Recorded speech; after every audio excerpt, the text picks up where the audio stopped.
In How to Build a Library, two women in Kenya are tasked with rebuilding a library that has been abandoned, and it used to be a whites only library before 1958.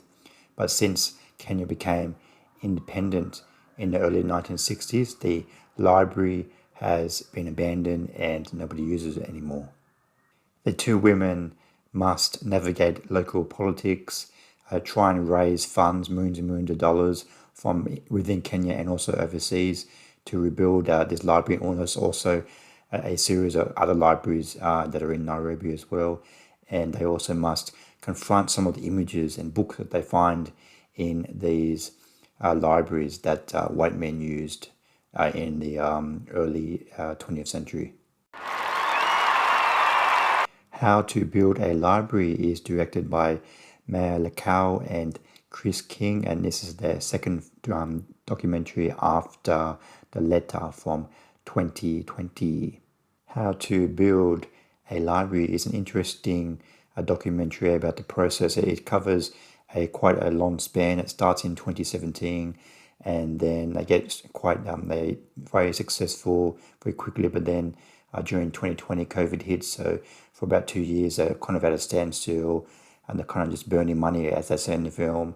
And once COVID is finished, the process gets quicker, and we see they have to continuously raise money, and follow up local politics. And I liked the mix of generations in this film. You have the older Kenyans and the young Kenyans.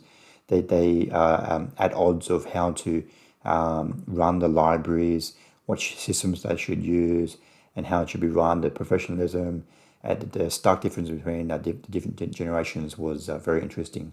But for me, I'm not sure if it's just me, but I just wish there was maybe a 5 minute or 10 minute kind of quick history of the white man in Kenya and how when Kenya became independent. I just think that would have been a nice introduction to us. How Kenyans feel mixed about, okay, our history is with the white man, and then we became independent in the 60s. And how do we feel about that? How do people feel about that now? Do they care? Do they not care? And it doesn't delve into that subject in a lot of depth. It's only hinted at. I understand this documentary is about how they built the library. I wished that they delved more into, okay, there's libraries where for the white man, how do we feel about that? How do Kenyans feel about that now? How do they feel about all of the images and the books that they're finding? It just doesn't go into as much as I would have liked. Towards the end of the film, they get a visit from King Charles and Queen Camilla, and some people in the film, they're a bit conflicted on that. Okay, it's great that they're visiting. It's such an honor, and they are helping fundraise for our libraries. But we also have a history of them. It was a troubled time for us in the early 20th century, and I just wished they also delved into that a little bit more. How do people in Kenya now feel about these figures visiting Kenya at this time? But despite my misgivings about it not going into depth, it does go into depth a lot about how they're building the libraries, the political process, the building process, that money involved, the fundraising involved. That is very interesting. So despite my misgivings about the lack of white history delving, I still recommend checking out How to Build a Library.